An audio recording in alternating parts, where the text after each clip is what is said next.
Hi, and welcome to Conversations to Connect. I'm Fenella Hawksley, and this podcast is brought to you in collaboration with the Campaign to End Loneliness. Social isolation and loneliness are widespread and can have a huge impact on health, happiness, and overall well-being. All people of all ages need connections that matter, and on this podcast we will be hosting conversations to share insights, knowledge, and research to inspire change and to help people feel more connected.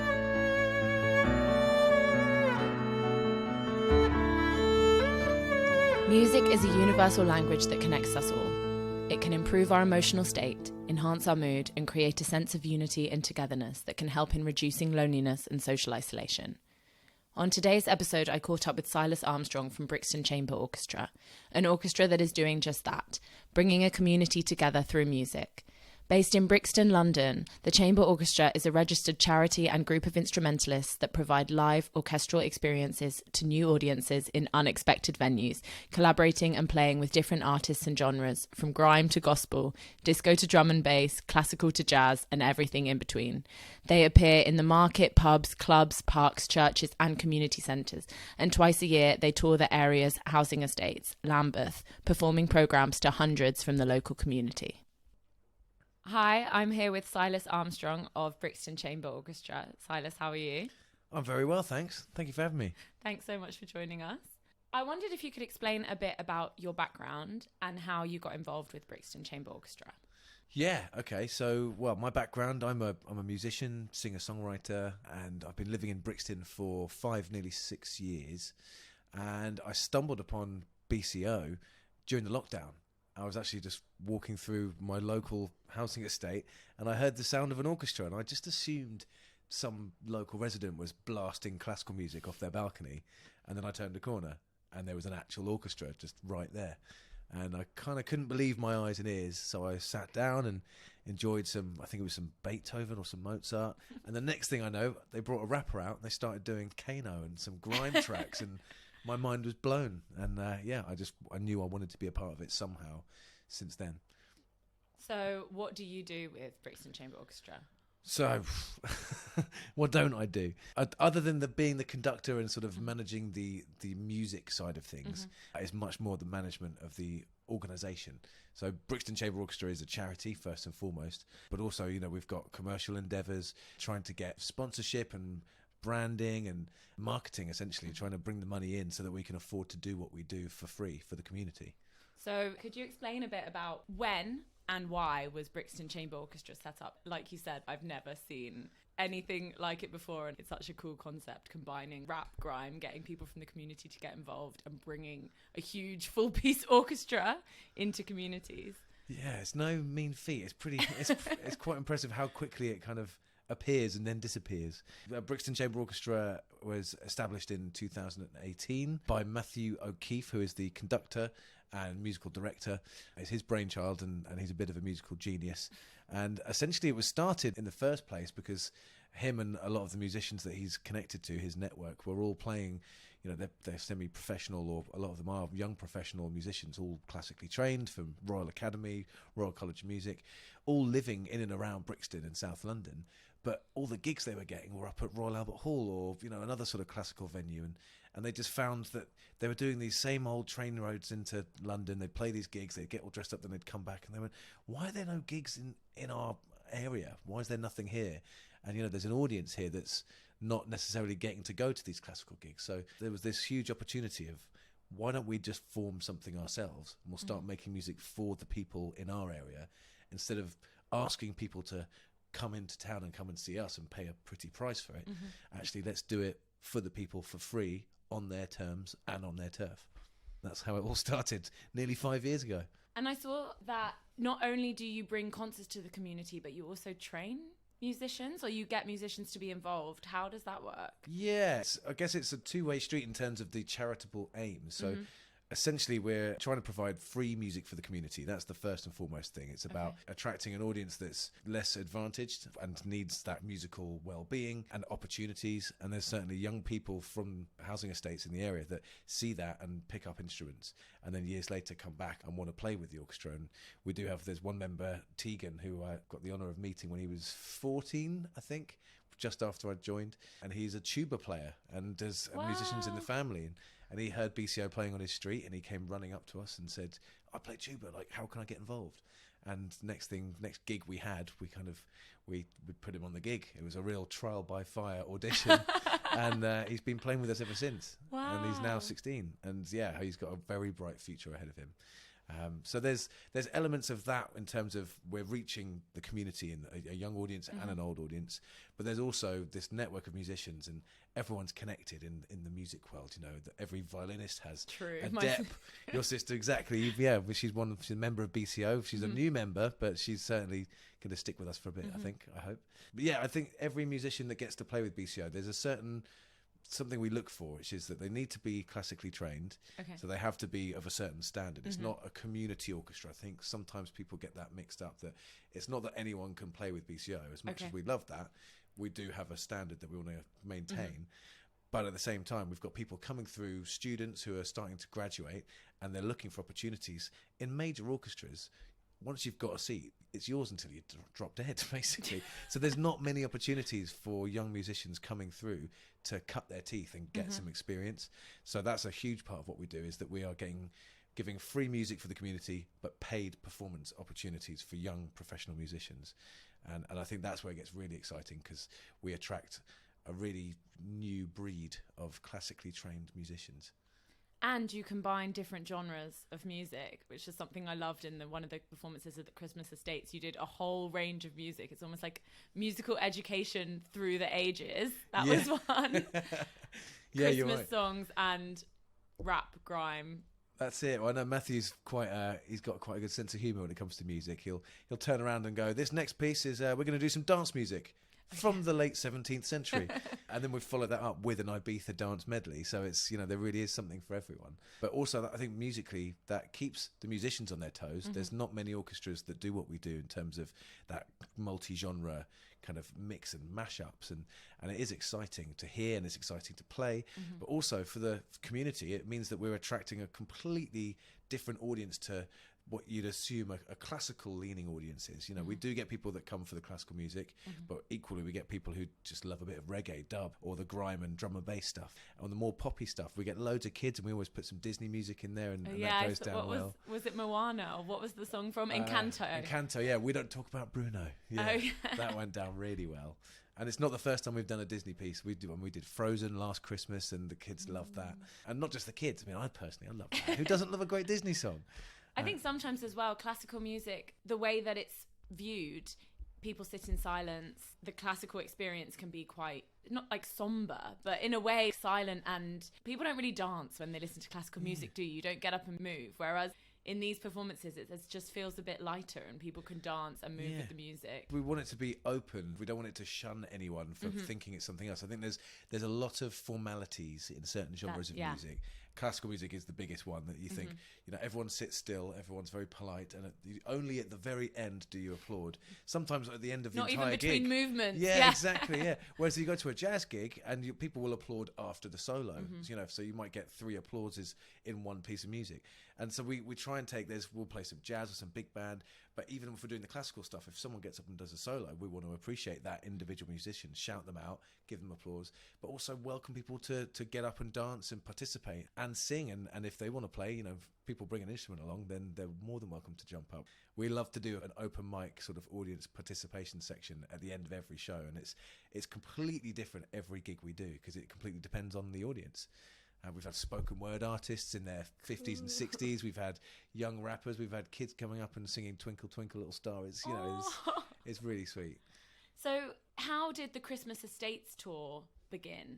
I saw that you perform around estates in South London 2 times a year. That's right. Essentially, that's become our flagship project. That's the main way that we connect with the community. We do it every summer and every winter, and it's a 2-week or 2-weekend tour, 12 shows across 12 different estates in Lambeth. So it's not strictly Brixton. We go Stockwell, we've done Kennington, Brixton Hill up to Tulse Hill, Clapham North. Really, if there's an estate that we haven't been to yet, then it's on our list. And we want to play new estates every time. But also there are audiences that we've obviously built up a relationship with, and they want us to come back. So we try and sort of, it's getting to the point now into our 5th year where it's we're either going to have to extend the tour. 24 estates. That's it. Christmas. Or we're just going to be on tour all year, trying to hit all the estates. There are so many pockets of South London that are untouched. And again, that's another huge part of what we do is we're trying to attract, we're performing for the people on the estates, for the residents themselves, but we also want people from around the area that wouldn't necessarily step foot on a local housing estate due to fear or these kind of outdated thoughts that it's not for them or it's not their community. And actually, a lot of these communities are so friendly and so welcoming, and music brings people together. So if we can do that and be that reason, that light, and then everyone else is the moth to the flame, comes to the music and meets all these people that are their neighbours that they would never have known about. All of London, not just South London, is full of these private, rich streets with these beautiful townhouses slap bang next to this huge council estate sort of tower blocks. Another one of our charitable aims is the social inclusion of bringing people together and breaking down boundaries. And what better way of doing that than with music?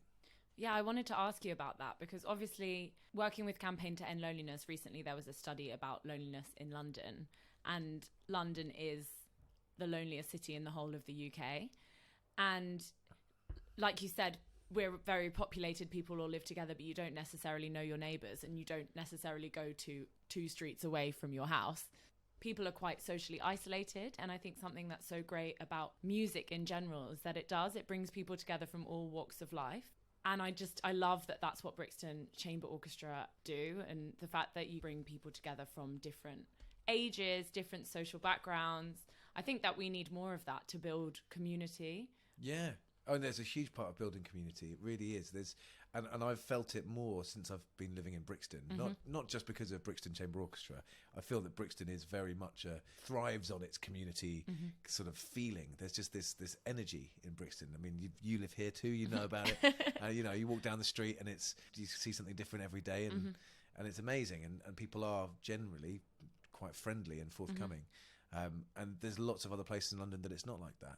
And if we could take what we do and kind of go further afield, that's something that we'd love to do, because social isolation is probably worse than it ever has been. Yeah. I mean, especially since the lockdowns, but technology, I think, is a huge driver behind it. We're all now more connected than ever before, and less connected, and really. because of that, I mean, you can just sit at home and live online and never see anyone outdoors anymore, if that's what you wanted to do, or if that's what the world's pressures kind of force you to do. There's lots of reasons why that can happen to people that's out of their control. It's like when clubs became online and digital spaces. I think the DJ Honey Dijon said something like, no one's ever going to say they had the best night of their life, like dancing in front of their TV in their living room. Yeah. No, it's true. It's true. You can't get that same experience. It's just not. I mean, maybe in 50 years' time when we're all in the metaverse with headsets on and there's like some sort of feeling technology. But no, but this is it. Music brings people together, and it has done for generations, for thousands of years. If you think of festivals or a kind of, I guess, any form of celebration, whether it's a wedding or a funeral or big sporting events, but these huge global events, they always have music. And it's something almost tribal inside us that brings people together.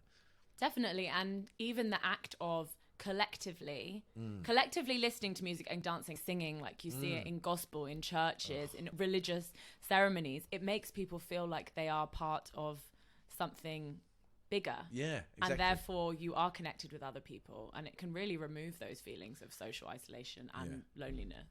That's it. Yeah, true connectivity.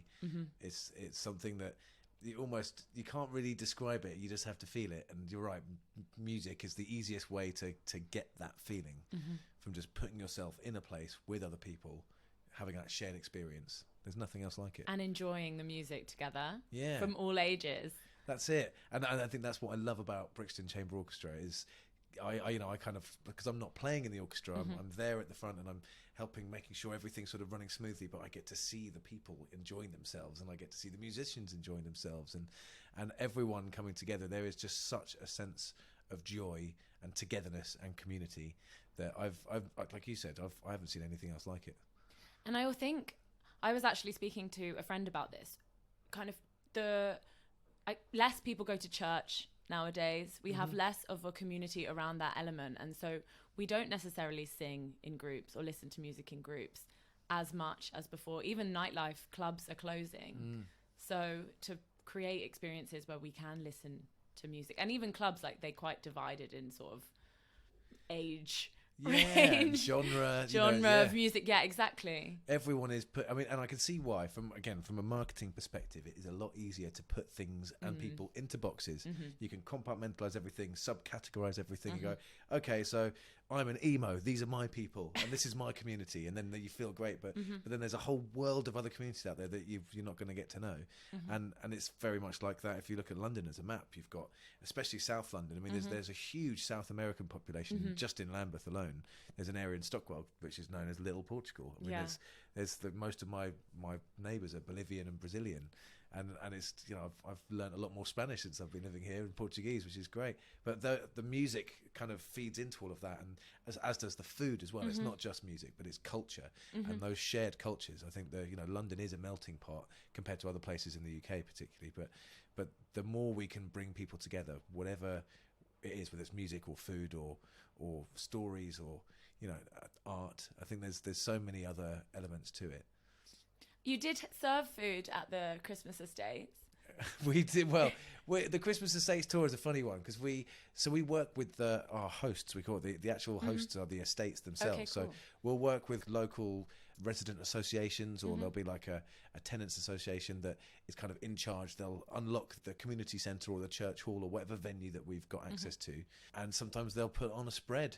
Sometimes they won't. it's you never know what you're going to get. But we've been really lucky to, something that I've really enjoyed in terms of being a part of the community is connecting with some local independent businesses. And in the Summer Estates tour last year, we ended up doing a collaboration with Brixton Brewery. So we got our own beer, which was amazing. And we were giving it out for free and to people. I mean, obviously I had to be above age. Oh, yeah.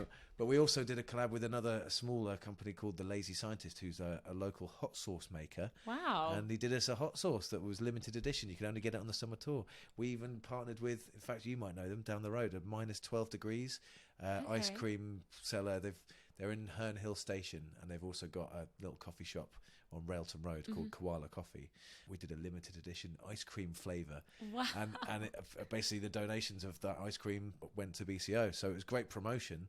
It was also something really fun to do that we were then using our audience, because we have this kind of big footfall every 6 months to shout about these local independent businesses and drive some more people to them. But in the same way, they would also drive some donations to the charity of BCO. And yeah, it just felt like everyone wins. And it was really nice seeing that community connectivity. So how do you really embed the orchestra into the community? Well, so the Summer and Christmas Estates tours are our flagship sort of projects that really are about the community. But we're always trying to do other things. We're always partnering with other charities. We're speaking to a local charity that's putting on an art gallery for asylum seekers coming up in March. Wow. Which will all be in Brixton. So we want to do something with music and charity, and I think there's so many things that we can do, and the more that we do within the community, the more opportunities open up, and people come up to us like yourself at the end of a gig and go, "Oh, God, that was amazing! Like, how can we work together?" And part of my job is finding a way that works for everyone. That, you know, whether it's sort of just shouting about a good cause and driving some awareness, or actually partnering with a bigger charity sometimes, or a bigger venue. You know, Brixton House Theatres just opened in the last year. We've been talking to them for some time, and we're slowly but surely getting somewhere with doing something there, which would be an amazing place to call home. But there's so many ways we embed in the community, whether it's through the community centres and the churches and the actual estates, through the businesses, or through random pop-up gigs as well. We played, you know, at Christmas, I can't remember how many pop-up gigs we did on people's streets and on the high street, kind of right outside Brixton Station in Brixton Village. We have a kind of 5-6 piece marching band that's very mobile, so we can kind of go around and do these smaller pocket gigs. And we even played down the road in a few pubs on Christmas Eve and brought some Christmas cheer. That was a lot of fun. And yeah, I think all of that amounts to this big feeling and sense of community. Could you tell me a bit about the recent Christmas Estates tour? Yes, I can tell you that it was the biggest and best Estates tour we've done yet.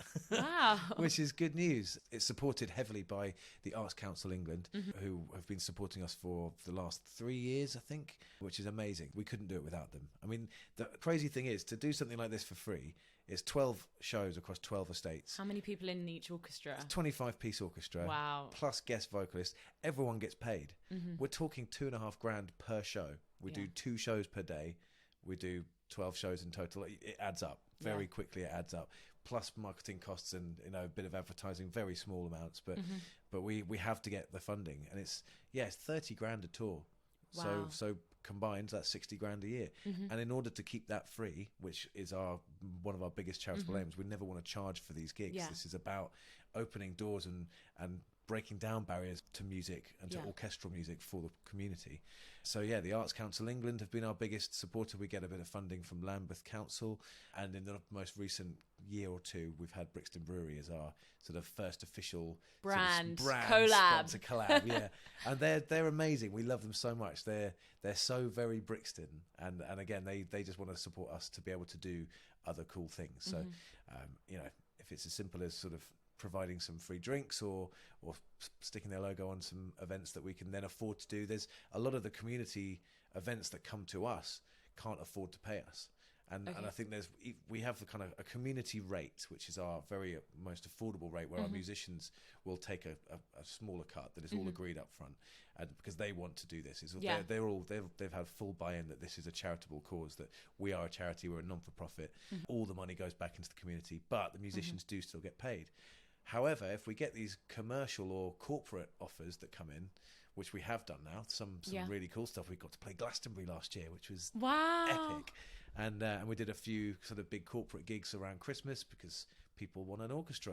And all those corporate gigs, we charge more, the musicians get paid more, but it also means that we get a bit more profit, which means we can afford to do more free concerts for the community. So, I mean, there was one show we did last year at the Bay Tree Centre, which is a charity for it's kind of like young career advisors, and they were doing like a big career day driver to try and get more people to help sort out their CVs. And they didn't have any budget, but they really wanted to partner with us, and we found the money because of the support we get from Brixton Brewery and some other events. And also a huge part of it is from local donors. We get donations from people all over the town, and people come to the shows.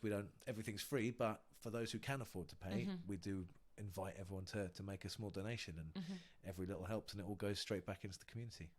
Wow. What impact can you see that the music has on loneliness and on the community in general? I think the easiest way to kind of prove that the project, certainly that the Estates Tours has a serious impact, is that every year the audiences get bigger and bigger, and the demand gets more and more. When we first started doing the Christmas Estates Tour, we had 20 people. That was probably a good show. And now some of the shows we have up to 200 people. Wow. And we're still a fairly young charity. To be where we're at now, at this stage in our life cycle, 4 years going into our 5th year as a registered charity, that's still pretty young, and it's only shown really good growth. And I know it's not all about that, but that does show that the impact is real, that we can actually see it. And especially now when you see young musicians coming back, and a lot of the rappers that we get to work with, once they come to one show and they get on the mic, and you can see them really nerve-wracking, but then they get up there and they do it, and it's like something's just like changed their life, and they come back every year and they bring their mates. And now it's got to a point where we've had to put on special sort of one-off Grime orchestrated shows, because we get so many rappers, but particularly at certain different estates, that it's kind of spread like a wildfire, and a bit of a mad takeover, but lots of fun. Have you ever done any music videos? Have they ever requested? You know what? Well, it's funny you say that. We're actually on the cusp of recording our first ever album, and we want to do it's a Grime orchestrated album. And this is a project that's really close to my heart, because this is something that I think got me into it in the first stage. We've been doing a lot of covers. We've got probably close to 25 pieces of classic Grime beats, I guess you could call them, that have been fully orchestrated. So they're beats that to your ear you might recognise and go, oh yeah, I know that one. And the rappers can rap whatever they want over that, so there's lots of freestyles. What we want to do now, when we've started doing in the last year, is taking some classical music, some lesser known classical pieces, taking that main motif, flipping it on its head, and creating an original Grime beat that's got classical music embedded in it. Okay. And Matthew, the conductor, his kind of, I guess his vision is that once we have this album of original Grime instrumentals, that we'll release that for free. That will be out there on the internet, and we can have, there'll be kids in playgrounds playing classical music on their phone in the, you know, just Rapping sort of rapping it. at lunchtime. And that's a great way to embed in community, but also to inspire and instill classical music or orchestral music, shall we say, to an audience that otherwise would completely shun it and would just never even dare go near it. And now they're embracing it in a way that's on their terms. I really like this combination of genres of music. I think Kano played at the Royal Albert Hall with a full piece He did. band, and that was amazing. Were you at that show? I wasn't at that show. I went to the one in Brighton. Oh, he's, you know, some of our musicians play with Kano as well. There's a trombone player called Nathaniel, who's played with us for a couple of years. He's now too big for BCO. He's graduated to full-time session musician. He's one of Kano's main men. So he plays with him wherever he goes. A lot of our other players have played with Bastille. Some of them were with Ed Sheeran at the Brits last year. And I guess that's another great thing, is that these musicians, because they're young professional musicians, they're all hustlers. They don't just play with BCO. Yeah. They'll play, you know, whatever gigs they can get. But Brixton Chamber Orchestra gives them a really unique experience that they can then kind of use that as a stepping stone to go into whichever direction they want. So some of them do go in a very classical route and want to get a chair in a official orchestra, and a lot of our black musicians end up playing with Chineke Orchestra, which is amazing, and that's a very different project, but and very much a classical orchestra. But then at the same time, we've had a lot of musicians that are more into their pop or grime or rap or whatever it is, and they want to use BCO as a platform and a stepping stone to then prove that they've got the classical chops, but they can also throw down on a track that's completely out of many musicians' comfort zones. Hearing that mashup of music, there's nothing like it just to keep people on their toes. There's, I think, one member it was in the summer last year, one member of the audience said, and I just love this, they summed it up really well: I come for the music I know, and you come for the music you know, and you stay for the music you don't. That's it. Aww. And I was like, that's a really open-minded way. I wish more people thought about things like that. But yeah, once you've seen Brixton Chamber Orchestra once, you do realise, you're like, okay, I'm definitely going to learn something. I'm not going to learn something. That's not the reason I'm going. I'm going to enjoy some live music, but I also kind of I want to see something or hear something that I wasn't expecting to. And like, we took like a 16th century polka and put a drill drum beat over the top of it, and again, you just see people that are really like digging it, and then they're just this halfway through this piece of music, it's completely flipped, and there's this sort of shock and awe that is it's hard to explain it without experiencing it live for yourself. What is it about music that you think helps people feel connected? Oh, I don't know. I'm biased because I'm a musician, so I've always loved music, like since I was a kid. My parents' musicians, it runs in the blood. But equally, saying that, there's very few people, I don't know anyone that doesn't love music. And there must be someone out there that just go, I don't like music. No, that's noise, or like doesn't understand. I think you don't have to understand music to enjoy it. I think that's one of the big key parts of it. I think there's always a way to find something that someone likes. And I think that's a really exciting challenge for Brixton Chamber Orchestra, is to create these varied set lists of music that ebbs and flows and keeps people guessing and keeps them on their toes, but also keeps them engaged. And I think that's also quite a tricky thing, especially when you're playing music that could quite easily scare people away sometimes, particularly if it's classical music to a grime audience or grime music to a classical audience. You know, you think of these are two polar opposite genres, but actually there's a huge parallel of connections between those two genres in terms of the sounds, the instrumentation, even down to the melodies and the harmonies and chords. You'd be surprised how many similarities there are, which is why it works so well. What we do best is almost sort of breaking that down, so in layman's terms, you don't need to understand music to understand that you enjoy it. So yeah, I mean, how does music bring people together?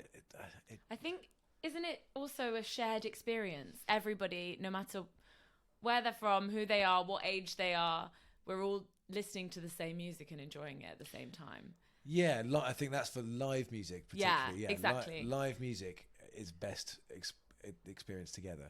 And that could even be at a festival where you go off on your own, you leave your mates behind, and you experience a band that only you wanted to see, but you're still there with thousands of other people all experiencing this thing together. You might not know anyone around you, so there's different levels of connectivity.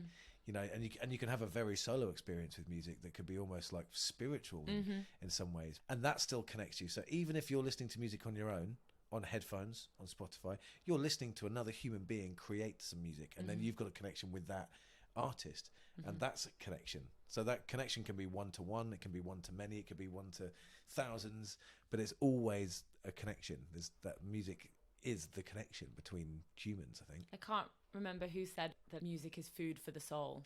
Food for the soul, yeah. And what's the other? I've got another favourite one. Is it without music, life would be pointless? Or like, who said that? I think it's like Nietzsche or something. It's one of those fancy old ones.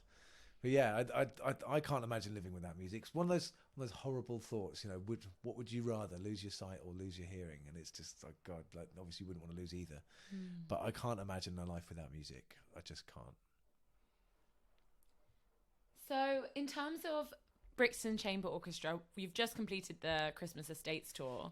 What are the next steps for the orchestra in 2023? 2023, yeah, here we are. Well, so we've got our first gig of the year is in Brixton at Hootenanny.